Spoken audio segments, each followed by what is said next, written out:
جژنەکانی دیکە لەگەڵمان نابن و تەواوی ئەو زانیاریانەمان بۆ گوازنەوە کە لە ناوچەکانی خۆیانە هەیە. جا لە ئێستا دیمەنی ڕاستەوخۆی مەکەمان هەیە با پێکەوە بینەری بین. هەڵبەتە ئەمڕۆ لەگەڵ ئەوەی کە یەکەم ڕۆژی جەژنی ڕەمەزانە هاوکات جەژنی نەورۆزیشە کە ئێوارەی ئەمڕۆ ئاگر لە تەواوی ناوچەکانی هەرێمی کوردستان بە بۆنەی جەژنی نەورۆزەوە کرێتەوە. هاوکارانم یارمەتی دەرم بن بۆی کە دیمەنی ڕاستەوخۆی مەکە بکەنە سەر شاشە بۆی کە بینەری بین بزانین چۆنە. بەڵە بەڕێزان ئەوەی کە ئەیبینن لەسەر شاشەی کورسات نیوسەوە بەڕێوەچوونی یەکەم ڕۆژی جەژنی ڕەمەزانە ئەوەی کە ئەیبینن ڕاستەوخۆ مەکەی پیرۆزە. دیمەنەکان ڕاستەوخۆن و دیمەنی ئێستای مەکەیە. وەگاماژەم پێکرد کە ئەمڕۆ یەکەم ڕۆژی جەژنی ڕەمەزان لە تەواوی ناوچەکانی هەرێمی کوردستان و بەجیهانیشەوە بەڕێوەچێت. ئەوەی کە ئەیبینن لەسەر شاشەی کورسات نیوسەوە بەڕێوەچوونی یەکەم ڕۆژی جەژنی ڕەمەزانە لە مەکەی پیرۆز ئەو کەسانەیە و حاجانی کە سەردانی مەکەی پیرۆزیان کردووە بۆ بەجێگەیاندنی ئەمرا. ئەوەی کە ئەیبینن لە ئێستا دیمەنی ڕاستەوخۆی مەکەی پیرۆزە کە هاوڵاتیان لە مەکەی پیرۆزان و ئەو کەسانی کە سەردانی مەکەی پیرۆزیان کردووە بۆ بەجێگەیاندنی ئەو بۆ بەجێگەیاندنی ئەمرا. لە ئێستا ئەمەی کە ئەیبینن لەسەر شاشەی کورسات نیوسەوە دیمەنی ڕاستەوخۆی مەکەی پیرۆزە وەگاماژەم پێ کردووە بەڕێوەچوونی یەکەم ڕۆژی جەژنی ڕەمەزانە. وەگاماژەم پێکرد هاوکار لەگەڵ یەکەم ڕۆژی جەژنی ڕەمەزانە ئەمساڵ یەکەم ڕۆژی جەژنی ڕەمەزان هاوکاتە لەگەڵ جەژنی نەورۆزە کە ئەمڕۆ 23 و ئاگرەکرێتەوە لە تەواوی ناوچەکانی هەرێمی کوردستانە ئامادەکاری کراوە بۆ ئەوەی کە لە کاژمارەکانی دواتردا بە دیاریکراوی لە سەر لە ئێوارەیە ئاگر لە ناوچەکانی خۆ بە دیاریکراوی لە سلێمانی و هەولێر و کەرکووک و ئاکرێ کە ماوەی چەند ڕۆژێکە ئامادەکاری کردووە بۆ ئەوەی کە ئاگر بکەنەوە. و ئەم ساڵ جیاواز لە ساڵەکانی دیکە کەشوهەواکەی باراناویە لەگەڵ ئەوەی کە وەگاماژەم پێکرد جەژنی نەورۆز و جەژنی ڕەمەزانی پیرۆز کەوتۆتە یەک کاتەوە لەگەڵەوەشدا کەشوهەواکەی ئەم ساڵ هاوشێوەی ساڵەکانی دیکە نییە و بارانە ڕەنگە بەهۆی ئەم بارانبارینەوە هەندێک چالاکی و مەراسیم هەبێ بەهۆی ئەم بارانبارینەوە ڕابگیرێت یاخود نەتوانرێت هاوڵاتیان بیکەن یاخۆت هاوڵاتیان نەتوانن هاوشێوەی ساڵانی دیکە سەردانی یەکتر بکەن بۆی کە جژنە پیرۆزە لە یەکتر بکەن و گردن ئازادی لە یەکتر بکەن. بەڵام ئەوەی کە هەیە ئەمڕۆ یەکەم ڕۆژی جەژنی ڕەمەزانە و هاوکاتە لەگەڵ جەژنی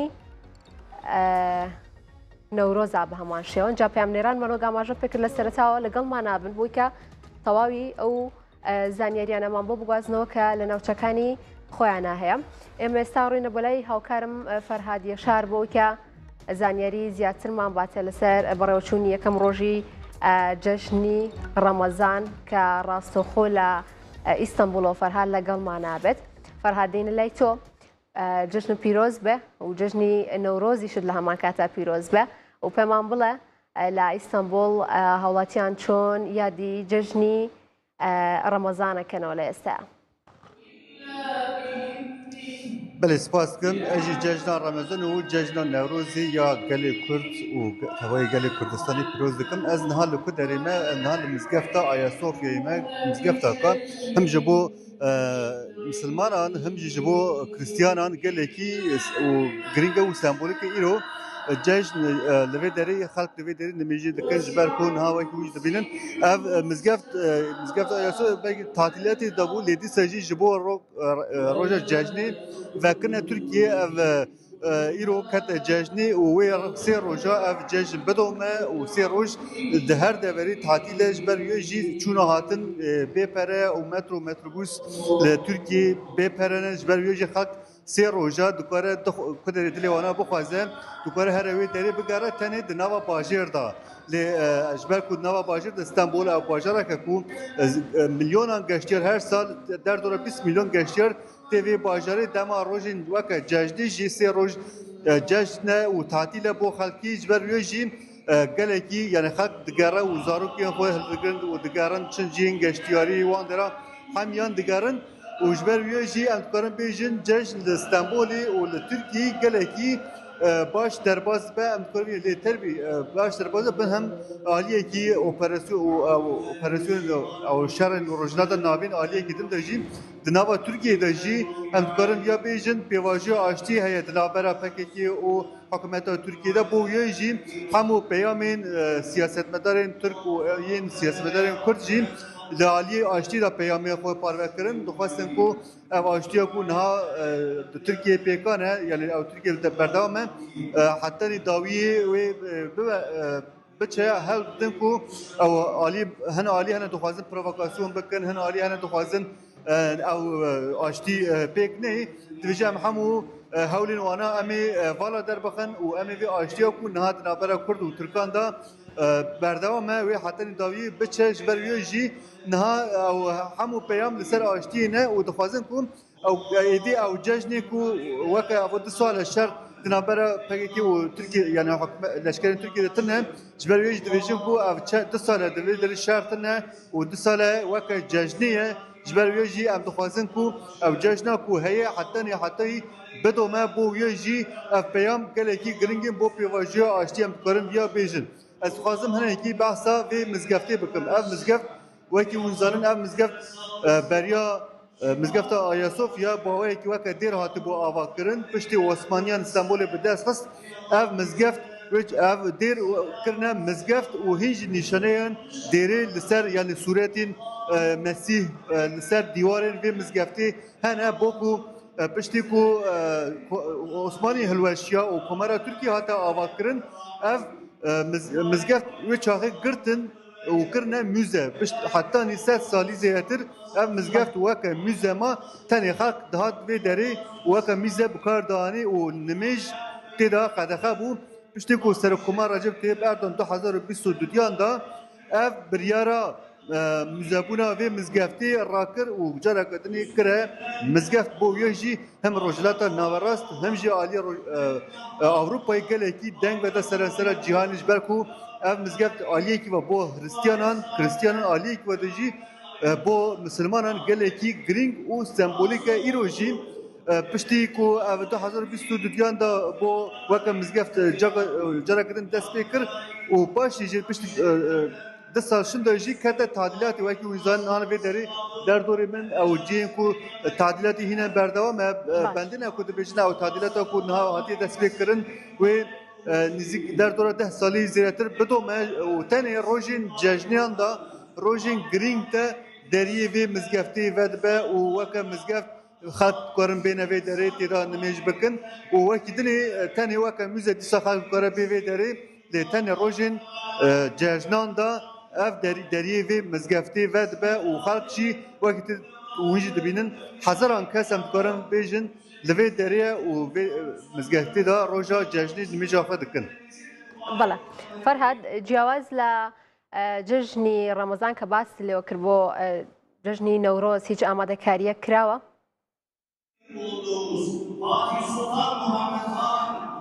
بله وکی تو جزانی استانبول باجاری گرینترین و هری زیاده کرد لوی باجاری دشین در دورا 6 میلیون کرد لوی باجاری استانبول دشین بو ویاجی هر سال لوی دری نوروز پیروز کردن و به میلیونان کس بشر وی نوروزی دبه بو ویاجی آماده کاریان دم پارتی بردوام آماده کاریا خود تمام کردن و روزا یکشنبه نوروز لقادا استانبولی لقادا یعنی کابی به پیروز کردن و بنده نکو و میلیونان دیسا میلیونان کردن کلی به باجاری دژین بین نوروز آماده کاریان دم پارتی هینا بردوامه وانا اوجین کو نوروز پیروز کردن و هموستان دو هر تشتین خو آماده کردن نهاتنی بنده نکو روزا یکشنبه به و خلق جی دربازی نوروز جی قادین نوروزی به اوی دری نوروز آخر پیروز بکه از بیا بیشم پشتی نوروز آمدی یا نوروز هری مزن یا استانبولی جبر کو آمد 21 آذر پیروز دکن و هر وها و همون سیاست مدر هر تش گرینگی در نوی درین لعالی پشتی یا آمدیجی یا استانبول هم دارن بیشن نوروز استانبولی یا دیامین جبر کو نفوس کا گله کی زیاده هجمارا کا گله کی زیاده کرد لوی درینه و همو تین وی نوروز آخو و نوروز آخو پیروز کن و تنه استانبول 39 نافچه استانبول هنه هر نافچه ویدا هم دارن بیشن میلیون هم کرد دجین و او نافچه کو نه کرد او نافچه کو کرد تیرا دجین و هر وها او جی کو نوروز تی پیروز کردن جی که ناوندی یا استانبولی وکه یعنی کاپیه و لوی دریجی در دورا وان اشتجیانه جی حبو زیاتری وانا کردن بو یا جی زیاتر کرد yani niziki Kurdanın او جی کرد نشتجین و در خط دما دبن نوروز سبی ساعت در دورا هفتان دا شبق ساعت هفتان دا خط در بازی جفاد نوروز دبه حتی نیوار ساعت ششان دوی نوروزان دا یا نوروزی دا بردوام دکن و دوی داری گووند و دیستیک گووند دکرن و پیام خوی این پولیتیک دیدن و هر وها سکنا کردواری جی در نوروز استانبول دا تی داین و پیام کردواریش تی داین امتکارن بیا بیجن و سالا پار گله کی جوش در باز بوش برکن گله خورد و جوانین کرد روشا نوروزی دخوازا بله فرهاد یشار سپاس بۆ تۆ سپاس بۆ تەواوی زانیاریەکانت فەرهاد با دیمەنەکان لەسەر شاشەی کورسات نیوز هەر بمێنێت وەڵا بەڕێزان جیاواز لە ئیستانبول ئەڕۆینە ئاکرێ هاوکارم دڵبرین غازی لەگەڵمان نابێت دڵبرین سلااو لەبێت ئەم کاتت باش جەژنی ڕەمەزانە پیرۆز بێت پێمان بڵێ لە ئاکرێ ئەمڕۆ کەشوهەواکەی چۆنە ئایا ڕێگر نەبووە لە ینی کەشوهەواکە لە سلێمانی زۆر باران ناویە لە ئاکرێ لە ئێستاە چۆنە وەمە هیچ ڕێگرێکی دروست نەکردو بۆی کە هاوڵاتیان سەردانی یەکتر بکەم بۆ جژنە پیرۆزە و گەردن ئازادی پێمان بڵێ لەوێ کەشەکە چۆنە و بڕێوەچوون یەکەم ڕۆژی جژنی ڕەمەزان لەوێ چۆنە سوما سپێدە باش ڕەمەزان و نەورۆز پێک بە پیرۆز بیتن ئیشەڵا ڕۆژێکە خۆش و جەژنەکە خۆش و خودی عیبادەتی هەمی لاکێ قبول کرد و تایبەتی ئەف نەورۆزە کو خەڵکێکی زێدە چاوەڕێ بە کو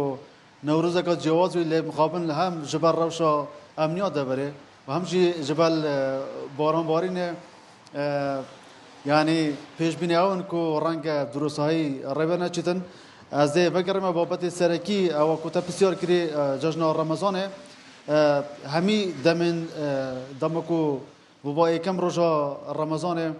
xelkekî zêde sunûrê qeza akirê taybetî senterê bajarê akirê yani seretana malên ku dût kir lê wekû dîmana derkevitin Soma ege wê nekir halî kar bitin êre senterê bajarê akirê ye yani ek jê gerekin herî navdara li akirê ku zûrtirîn qerebalixiya lêre hem jî mal û bijin zarokekî zêde dema ku dibîte cejin li vere dêne dîtin lê ji ber ku rewşa keş û hewya li bar niye kêmtirîn welatî têne dîtin kêmtirîn şofir jî dê li ser cadên serekên akirê dêne dîtin wekî min gotî nalaberiya rewşa keş û hewayê eger be ku hetanokê xelek derneketiye ev ji bilî ku gelek cara sîstemê xewê sîstemê lifestyle jiyanê ya heyva Remezanê hindek cara dema ku dibîte cejin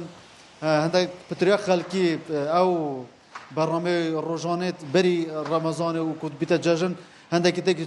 lê egerê serekî ku ew bû heta berêçan xulekakan jî Soma pêleka zêde ya çir ya baranbarînê senterê qeza akirê vegirtiye ku beriya çand xulekana şim ji beriya demjimêrekê yani Tata pêşbînê kir ku li hindek cihan metirçeya lafê hebû ji ber ku ew pêla baranbarînê bê veqetiyan bû aveka zêde li ser li nava cadên akirê da durust bû rêgerî hatnoçûnê hebû berê nûke jî keşnasî her wisa rêveberiya bergiriya şaristanî hişyarî da bû ku egerê hey ku lafa durust bin ve xelek dibêt xwe biparêzin egereke serekî ev bû ku xelek li ser cadan nihayete dîtin Soma sunûrê qeza akirê cawaztir li gel deverin dîtir herdû ka Silêmanî hêşta ev mayan ne peywendiyên civakî gelek xurtin xelkekî zêde hêşta li ser ew kiltûrê da bû narîtê babû kalanê babû bapîranê kurdewarî hêşta maya xelek zêde seredana yekû dikin li ev reke ji ber nalaberiya rewşa keşa hewayê مقابلين بعد شن بجمته هشتا خلق لنوفا مالكون در نكتنا اگر كراشا كشو هواي يعني البار بو بارنا روست يا ويكونوا كا رانكا يكم قناخ زاروك دي در كبن چونكي هم وكم بشن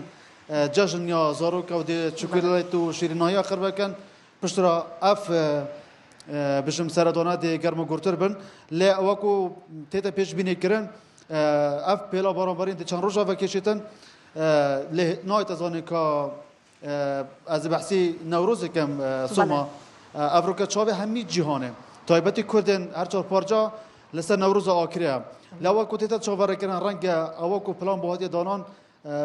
نوروز برای بنا چیدم تایبتی برنا خطیرین آکری بوسر چاین آکری کو دیمانه که گله گله بالکش و میلیونا کرد لسرتاسر جهان چاوروی دیمانی دیکن برای آنو که ما بابت بشن دیفتاشون لسر کربو کو برپسن حکومی نزدیک های بکی با چاوری بون کو لآکره نوروز پیروز بکن و رئیس من آگری ببین لجبر تکشون روش امنی تایبتی شر اسرائیل و امریکا دیگر ایران و او بردومان دبرن جدای کردستان تذکرن هندی که مترسی دروز بو لورا کنسولو نیونر ولات جهان همه او دعوتنامه هات رفض کردن و بريار بكو برپزن بلد الحكومة هرم كردستان بشكدار بند به رئيس بيدا وكي 2 سال در باز بيدا لأبا نهاتا كرن چوانن باشن ام راسخو گنگ داینا هكو هاتنو كتشكلي خرفكنا نه والله توزات نداره توزا دركتن بله تو حاس كي پورا دنا تيون چوكليتا چکلیتا چکلات خوشتره پشتي رمضان ابا چند روز دخو حاضر كري کو افروجا عيد بيتن كنت دار كيف برادرت خو بابا 6 روزه شهر روز تو ليبي بله خوش انو كتو دار كتي بله یلاکش اگر تو بیا بیرا عیدو دا پیروز بیتن داش هاتونو که چه خربانه کریا نه والله رمضان مدینه نو کاوی کوتی من کیف شیرینی تا کیف پارت اون شیرینی والله اردوك هر درسته بله بله وكو علاقه مثلا كتب چه مالك بوشي ام دي تصديق خربكين هدي خربك هدي ام هندا عجلانينا بوشي تافجلو بركه كرنا باقو مصار مونيا بله بس ما شوف كان دي چواني بوشي نوبتا چبو آگر بله که علاقه تبع علاقه خونه اینا تو چکله داخل بکی ده باید که بیا تبریک زور ببنا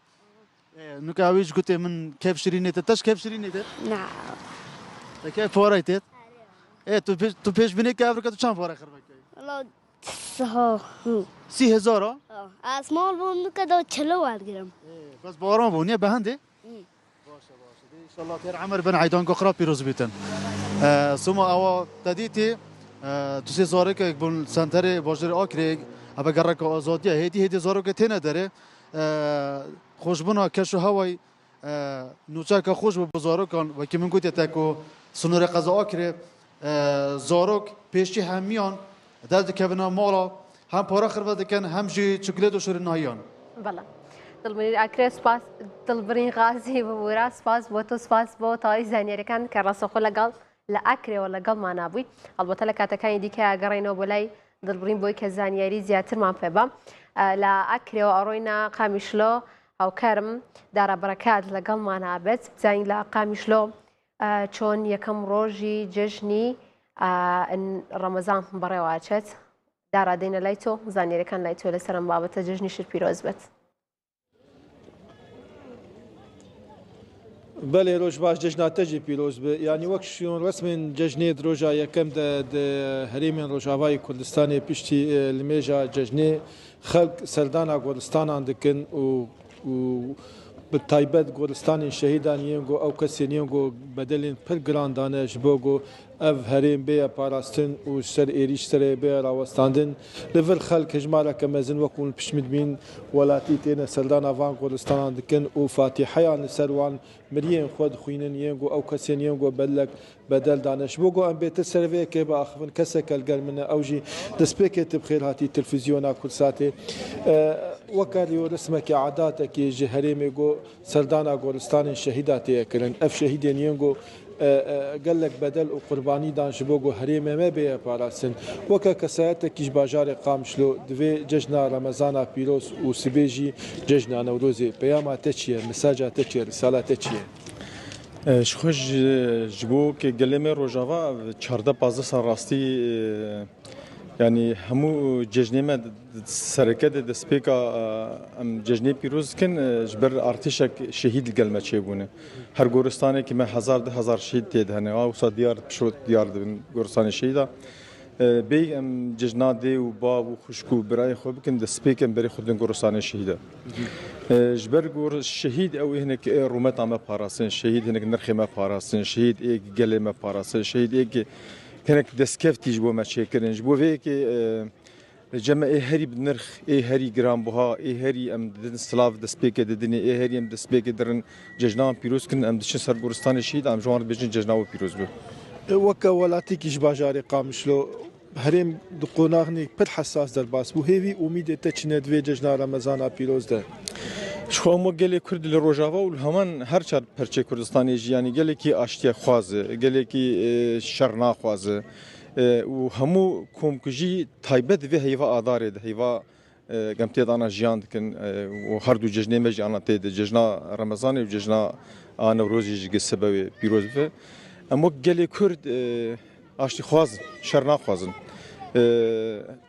مساج ما جبو همو دنیای جبو اف کسین ایریش کر سرگلی کرد هر چار پرچه کردستان ایگ ناس گن مافی گلی کرد ناس ناکن حتی روجا ایرو ناس ناکن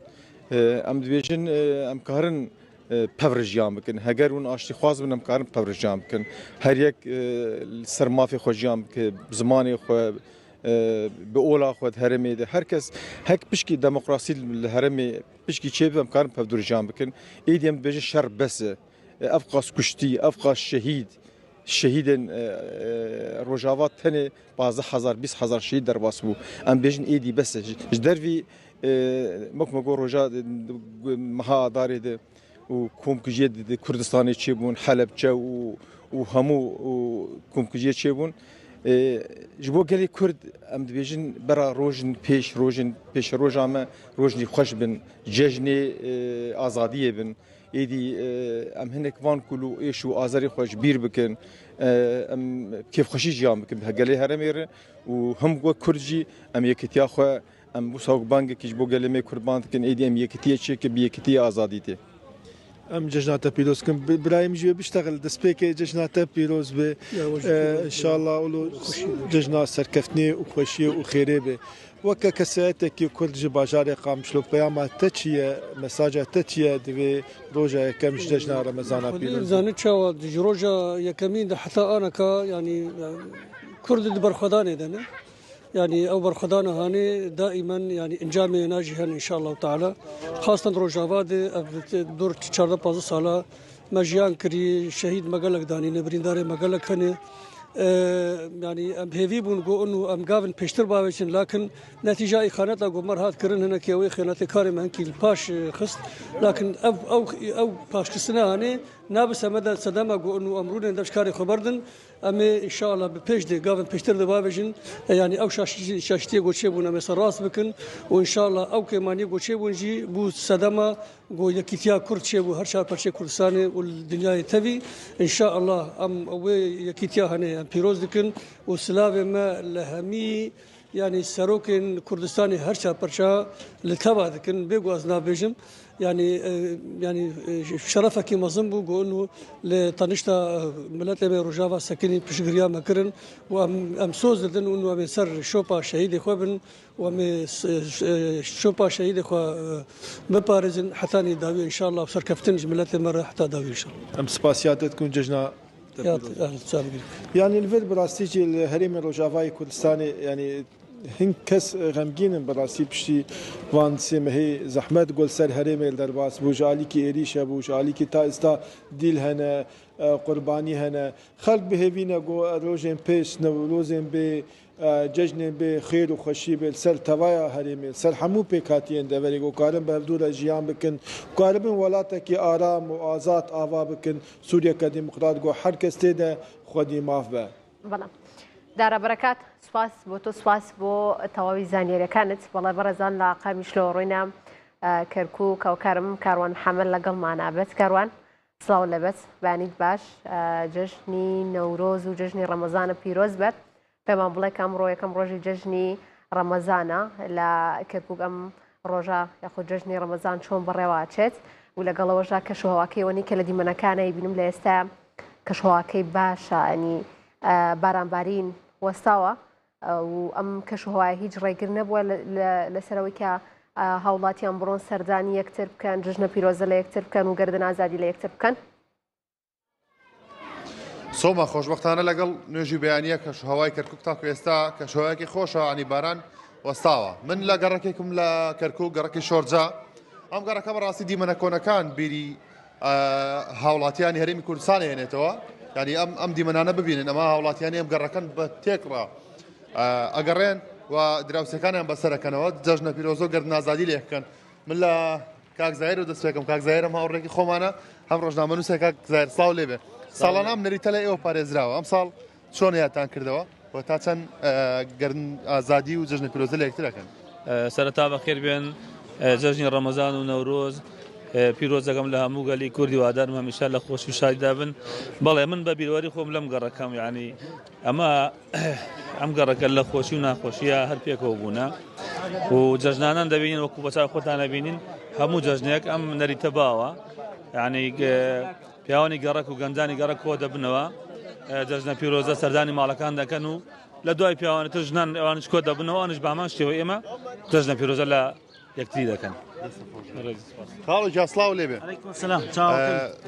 کۆن ئەم نەریتە هەروە بوو بەشێک لە گەڕەکان نیان ماوە بەشێک لە شارەکان نیان ماوە چۆن ئێوە پاراستوتانە؟ والله ئێمەوە تقریبا بۆ 40-50 ساڵە ڕوان لەم منتیقین لەم دوو مەحەلەی کاکەکانی پیاڕێنەیرە ئێمە هەموو جەژنی و هەموو مناسبەی ئاوا کۆ بینەوە سەر برادران و خزمان و هاوسێ و کۆن چۆن بیە ئاوا ئێمە بەردەوامین لەو کارە پیرۆزە و ماشەڵڵا بارانی ڕەحمەت باری و جەژنەکە بووە 2-3 جەژن نەورۆز و جەژن ڕەمەزان و باران و خوای گەورە تێکی نەدا ڕاپەڕینی کەرکووکی شامڕۆ ئەوەش هەر بۆنەیەکی گەورە و زۆر پیرۆزە یاد ئەوی ژەکەینەوە ئێوەش دەستان خۆش بێ یاخوا بە خێر بێن سەر هەردوو چاوم گەربوار بێت بەلای ئەم دایەوە ڕێزا دایجان سەناکە باشە کاکە سڵاوتان لێبێ وەرە بزانم جەژن پیرۆز بێ ناو چییە؟ کا بڵێ جەژنتان پیرۆز بێ بزانم ئەزانی؟ سڵاوتان لێبێ وەکو دانیشتوانی گەڕەکی شۆرجە ساڵانە ئەم نەریتە تا چەند لای ئێوە باوە بەسەرکردنەوەی یەکتر سەردانیکردنی دراوسەکان خزمان ینی چۆن پاراستوتانە؟ وڵی ئەم نەریتە هەر لە کۆنەوە لای ئێمە باوە ئەوە سەرەتا بەیانانی جەژنەوە بڵین بە ماڵەکانە ئاگەڕین و ئیتر نەریتێکی باشە زۆر باشە ئەمە تا چەند واکات ئەو گەرمگوڕی کە پێشتر لە جەژنەوە بۆ خۆی بمێنێتەوە وڵای ڕاستی ئەمە بەڕاستی جەژنەکە خۆشترەکە و هەر ئەمە لە کۆنەوە باوە و بەڕاستی دەرێن خۆتان پێوەست بێ بەڕاستی ئەمە جەژنەکەتون و تۆڵترەکە و ئەوڕاکەبی چاو سۆما منداڵانی گەڕەک شەبینم کە بە جلوبەرگی جوانی جەژنانەوە ئەمڕۆ هاتوونەتە دەرەوە ینی لە دەرگای دراوسەکانە دەن و جەژنانە وەرەگرن شیرینی و چکلێت و چۆنن کچەکان بزانم جەژنانی چی تاوەرگرتۆرە پێم بڵێن چەند جوانیت ناو چییە؟ جەژنانە چی بوو؟ چی دوەرگرتۆ پێم بڵێ؟ پارە ئەی ئێوە بزانم چی تاوەرگرتۆ دەستخۆش وەرە بزانم چی تاوەرگرتۆ ئێوە پارە باشە ئەی چکلێت؟ چکلێت ناشتاین وەرتان نەگرتۆ چکلێت خۆشترە جەژنانە یا پارە؟ هەردووکی خۆشە وڵای خۆڕاستی شەکەی دەستان خۆش بێ ئەی تۆ چی دوەرگرتووە؟ بەس پارە؟ چەندە دوەرگرتووە؟ ئەی ئافەریم من ئەم دیمەنا گوازمەوە سۆمە ئەمە دیمەنێکی زۆر جوانی گەڕەکی شۆرجێ ببینن پیرە پیاوانی گەڕک و گەنج و بەتەمەنەکان ئەمە دوو گەڕەکی تەنیش یەکترن کە هانی هاتوون لێرە ئەم نەریتە ئەم خۆشەویستی نێوانیان جارێکی تر دووپات دەکەنەوە و پیرۆزبایی جەژن و گەردن ئازادی نزای دۆخێکی باشتر بۆ یەکترەکەن ئەمە وەکو باسم کرد لە سەرتاشە ینی ئەمە وەکو خۆی ماوەتەوە تاکو ئێستا هەر پارێزراوە لە ساڵانی کۆنەوە تاکو ئێستا لەم گەڕەکە درێژەی هەیە و نایەنەوێ ئەم خۆشەویستی و ئەم تەبایی و ئەم برایەتێکەوە لە گەڕەکی شۆرجە هەبوو بەی شێوەیەک بزر بێت. بەڵێ کاروان محەممەد سوپاس بۆ سپاس بۆ تەواوی زانیاریەکانت. بەڵە بەڕێزان لە کەرکووکەوە ڕۆینە کەلار هاوکارم شاخەوە محەممەد لەگەڵمانە بێت. شاخەوان سلااو لە بەدبانی باش جژنی ڕەمەزان و نەورۆزە پیرۆز بێ. پێمان بڵێ لە کەلار چۆن یەکەم ڕۆژی جژنی ڕەمەزان بەڕێوە چێدایە ئەوەی کە بینیمان لە وێنەکانە و هاوکارم کاروان باسی لێوە کرد کە لە کەرکووک جژنی ڕەمەزانی خۆ بەڕێوەچوونی یەکەم ڕۆژی جژنی ڕەمەزان گەرم و گوڕێکی باشی پێوە دیار وایە لە کەلار چۆنە و کەشوهواکەی لە کەشەوەی کەلاریش لە ئێستاە چۆنە؟ بەڵێ سۆما سڵاو لێبێ جەژنە پیرۆز بێ وڵا برادێکم بەیانێ شتێکی نووسی بوو لە سوۆشال میدیا نووسی بووی بارانەکەی ئەمڕۆوە بکات ینی جەژنەکەمانە بێ بۆ ئۆنلاین ماشەڵا لە دوێنێەوە لە سەعات چواری عسرەوە شەپۆلێکی بارانبارینی بەهێز ئێستا تۆزێک خۆشی کردو و جەوەکە خۆشترە و خەڵک هاتۆتە دەرەوە ینی من تەسەورم ناکرد ینی کەشوواوە بۆ ئاسانیە ئاسایی بێتەوە و خۆشببختانە ئێستا جەوەکەی باشە خەڵکاتۆتە دەشتەوە من لە سۆما لە گەڕەکی کەلاری کۆنم دیارە کەلاری کۆنێکێکە لە گەڕەکە شعبیەکانی سنووری گەرمیان و کەلار و هەموو جژنێک قەرەباڵخی لەم گەڕەکە ینی جژنە پیرۆزەی خەڵک و گەڕانی منداڵان و خەڵک لێرە ینی زۆر جیاوازترە لە چاو گەڕەکانی تر و من ئێستا لەم گەڕەکە دەلاکێکەیە جارە دەلاخانەکان سۆمە تاکو ئێستا لە کاردان وام ڕۆمەلایەنزان ئەوە جەژنە و شەڵا بۆکەی ئەم سەرچاکردنیانە سڵاوتان لێ بێ و جەژن تا پیرۆز بێت ئەرەوە نیوە ڕۆی جەژنە و خەریکە ینی جەژنەکە چێ بڕێوە لە ئیشن هەروەڵا لە دوێکرێ جەژنە پیرۆزەی خۆتان و چۆنەتی کارکردتان لە سەرەتا سڵاوی خوای گەورەتان لێ و ئیشەڵا خوای گەورە نوێژ و تاعاتی هەموو لایەکمان قووڵ دەکات و ئێوەش بەخێر بێنێ خوا جەژنی ئێوەش پیرۆز بێت. ئەم کاکە بۆ کەیت ئێوە سەرچاکردنی بۆ بەخوام کاکە لە دووسێشەوە وەساو ئەوەیسە برادری خۆمە کەوتەتە ئەم کاتەوە دوای گشتی یعنی کات شانسەکەیەوە بوو لەم کاتە سەری هەروەڵا برادر زۆنی جگەوەتە منی قسە ئاخیر و باشە بۆ یعنی نەتوانێ واستەی شتێک وەڵای مشتری گرنگتر لای و کاکە برادرین تا ڕادێ خەی ناکەن باشە بەناونووسین بوو ئەم جەژنانی بەڵێ بەناونووسین بوو تر هەنێکی گەورە بوو چۆن بڵێ خسمانە ڕیزۆ لە کەیوە سەریان نووسی بووە وەڵای دوو سێ ڕۆژ چۆن بڵێ هەفتەیەکە بێت دوو سێ ڕۆژە بێت دەستمان کردو بە ناونووسین و ئەوەی لەخوا بە زیای وردە وردە تاواکەی نانی جەژنەخۆن ئیشەڵا ئەوەی تر وردە وردە ڕووین و مەلاکەین و جل جەژنەکەین مە قوربان جەژنا پیرۆز بێت دووبارە دەستان خۆش بێ ئەم گوڵە جوانە دەمێکە چاوەڕێ منە ناو چییە باشی ئارانجیان جەژنە پیرۆز بێت یەکەم کەس کە جەژنە پیرۆزە لێکرد چییە بوو لەم جەژنەیە وەڵا دایک و باوکم بوو دایک و باوک جەژنانەی باشی وەرگرتووە چیت سەردانی خزم وەڵا فرە باشی شنە و هەت وەڵی تەک برادەرەکان و مای ساعتم باشە ئەنی ئەم جلە بۆ نەورۆز کردوتەیە بۆ ئەم جەژنە وەڵا بۆ سەفرەی مەکتەب کردم لە ڕاستیە بەچی و ئیدروتم مام جەژنە شەمەکەم چی باشە هیچ کوێ گەڕایت خۆ وەڵا هەتە ئارۆڵەک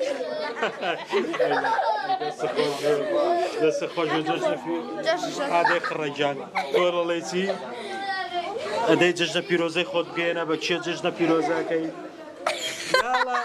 دیارە ناتەوێت قسە بکەیت بەڵێ سۆما ینی وەک باسم کردم گەڕەکە یەکێکە لەو گەڕەکانی کە هەم لە ڕووی کۆمەڵایەتیوە پەیوەندێکی تونوتۆ لە نێوان هاوڵاتیاندا هەیە و بڕیارە هەرام ڕۆژ سۆما کە یەکەم ڕۆژی جەژنی ینی جەژنێنتەوەی نەورۆز لەسەر قەڵای شێروانە ینی ئامادەکاری بۆ کردنەوەی ئاگر بکرێ هەرچەندە ئیدارەی گەرمیانەوەی ڕاگەیان کە بە بۆنەی ئەو دۆخەی کە لە ناوچەکەدا دەگوزارێ ناتوانن کەرنەڤاڵی گەورەوەکو ساڵانی پێشووتر بکەن بەڵام هەروەکو شتێکی سیمبولی لە قڵای شێروانە مەراسمێکی بچووک ڕێکەخەن بۆ کردنەوەی ئاگری نەورۆزواتە هەم لەم جەژنەدا هەم جگە لە جەژنی ڕەمەزانی پیرۆز جەژنێتەوەی کوردیشەیە کە هەردووکی تێکەڵاوی یەک بووە و ئیشاڵڵا هاوڵاتیان بەخۆشی ئەم چەند ڕۆژێکە هەیە بەسەرێ بن بەڵام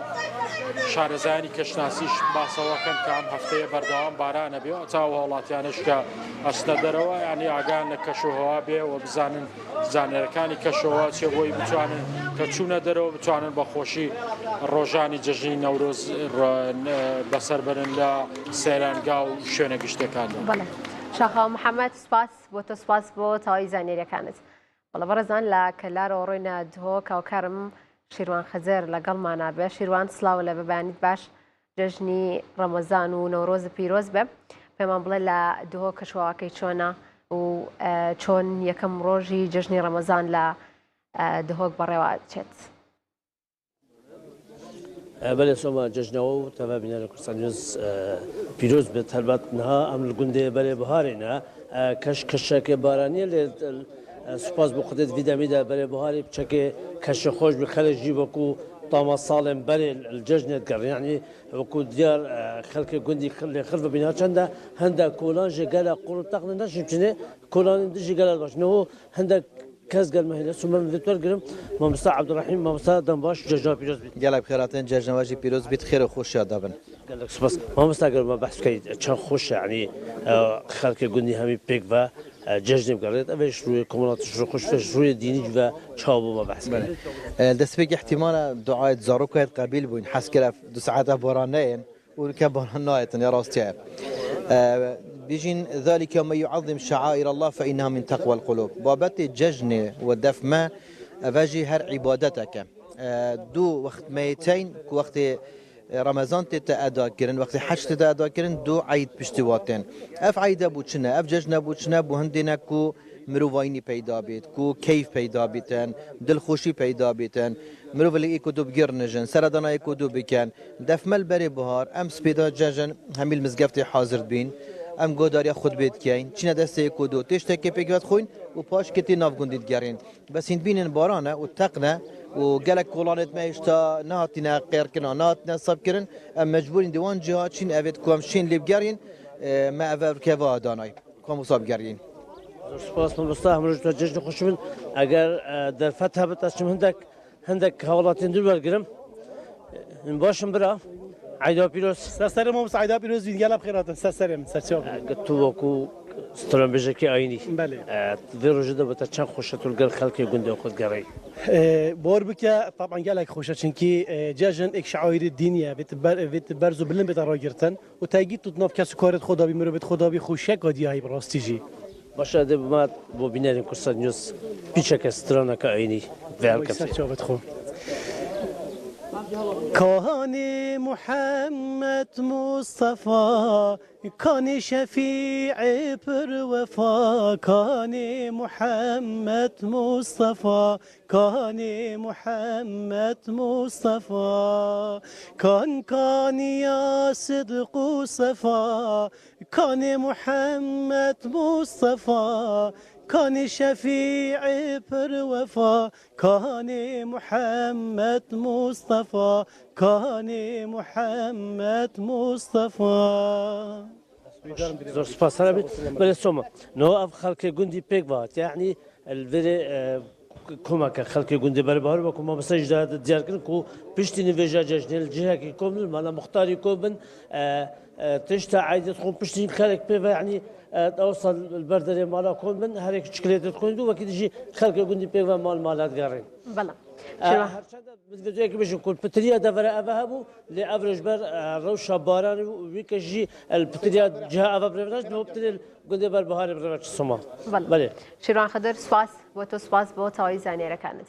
بەڵە بەرزان لە دووهۆ کۆڕێنە کەفری هاوکارم کاروان حەبیب لەگەڵمانە بە کاروانندێنە لای تۆ پێمان بڵێ جەژنی ڕەمەزان لە کەفری چۆن بەڕێوە چێت کە شۆواکە چۆنە و لەگەڵەوەشا جەژنی ڕەمەزان و هەم نەورۆزیشی پیرۆز بێت سۆما سڵاو جژنی ڕەمەزان و نەورۆزیش لە تۆش پیرۆز بێت کفریش وەکو تەواوی جیهان ئەمڕۆ مەراسیمی جژنی ڕەمەزان هەر لە بەرەبەیانەوە لە مزگەوتەکانەوە دەستی پێکرد و دواتریش خەڵکی کە گەڕاوە بۆ ماڵ بە تایبەتی نەریتەکانی تروایە دوای نوێژ و گەڕانەوە بۆ ماڵ نانی بەیانی تر کە خواردنی فاسولیە و گۆشت و قەیسی و بەپی ئەو ناوچانەی کە هەری ناوچەیەک تایبەتمەندیەکی خۆی هەیە لە جۆرە خواردنەکە لە هەمان کاتیشدا دوای نان خواردن هاوڵاتیان تاکو ئێستا نەریتە کۆمەڵاتەکان تێدا لە کفری بەدی دەکرێتم لە ئێستادا لە گەڕێکی هەواری نوێم ئەم هاوڵاتیانە سەردانی یەکتر دەکەن دوای ئەوەی کە دێنەوە بۆ ماڵ و نانەخۆم بۆ جژنە پیرۆزەکردن و نەریتەکانی تر وایە هەر لە بەردەرگاوە چکلێت دابەشەکرێت یا نقڵ و شیرینی بەسەر دراوسەکاندا گرونێگرەکە هاوکارمان بێجارێ دیمەنی دابشکردنی چکلێتەکان با بگوازینەوە دواتر دەچینە لای ئەم هاوڵاتیانە بۆی قسەمان بۆ بکەن مام حاجبێت تێرە سوپاس دەکەم دەمەوێت باسی شێوەم بۆ بکەی جژن لە ڕابردووە چۆن بۆ ئێستا چۆنە وڵا لە ڕابردووە هەموو دەراوسەکان ئەگەڕیان بە یەکتریە چکلێتیان هەڵەگرد و پیرۆز جژنە پیرۆزیان لە یەکتریە کرد و ئیسەیش تقریبان ئەم گەڕە خۆمانە باشە ماوەتی ئەگەڕێت سەردان یەکتریەکەن جژنە پیرۆزەکەن منیش جژنە پیرۆزەی خۆمەکەم بۆ هەموو مسلمانان بۆ گەلی کوردستان باشە جگە لە جژنە پیرۆزە گردن ئازایی هەیە دڵ صافکردنەوە ئەگەر کەسێک دڵی ڕەنجاوێ لە دەراوسەکەی لە خزمێکی ئاشتە بنەوە ئاشتەوایەکەن ئەیسە لەخوا بەزیای وێلای خۆمان باشە جارە ئەو هینەی ماوە مامە حاجبێت تێرەس جژنت پیرۆز بێ پیرۆزە لە ئەوەیش ئەم جژنە چۆنە بارانە و ڕەحمەتە و لەخوا بەزیاب زۆر باشە خێر و بەرەکەتە ئەم ڕەحمەتە هاتووە بۆمان سوپاسی خواکەین ئێمە ئەم گەڕەکە هەمومان هەموو جژنە پێکەوە سەردان یەکتریەکەین چکلێت لە یەکتری وەرەگرین و لە ماڵان ئەوەی عاجز بێ ئاشتەکەینەوە و بەخێر بێ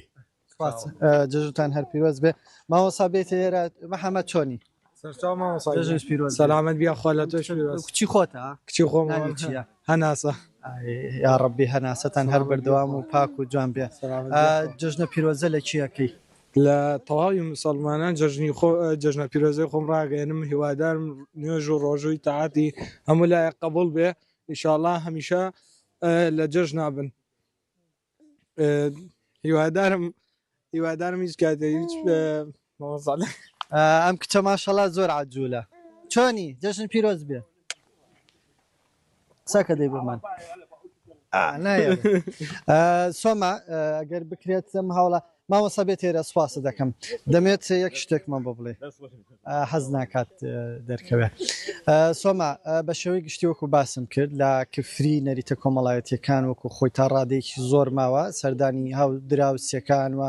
سەردانی خزم و کەس بۆ جژنە پیرۆزکردن و گردن ئازاییکردن لە یەکتر و ئەوەی کە هەیە ئەم ساڵ کە جیاوازە لەگەڵ ساڵانی ڕابردووە هەم جژنی ڕەمەزان هەم جژنی نەورۆز کەوتووەتە یەک و دوای نیمەڕۆژ ئاگری نەورۆز لە تەواوی گەرمیان چی کەلار کفری و خورماتوو دەکرێتەوە بۆ بەرزڕاگردنی سەری ساڵی نوێی کوردیش بەڵێ کاروان حەبیب سپاس بۆ تۆ سپاس بۆ تەواوی زانیاریەکانت بەڵێ بەڕێزان لە کفتیەوە گەڕێنەوە سلێمانی هاوکارم بڕوا بەهادین لەگەڵمان نابێت بڕاستلااو لە بەبیانیت باش جژنی ڕەمەزان و نۆرۆز پیرۆز بێت پێمان بڵێ یەکەم ڕۆژی جژنی ڕەمەزان لە سلێمانی چۆن بەڕێواچەیە کە شۆواکەی چۆنە هیچ ڕێگر نەبووە بە ئەوی کە هاوڵاتیان بڕۆن سەردانی یەکتر بکەن و گردن ئازادی لە یەکتر بکەن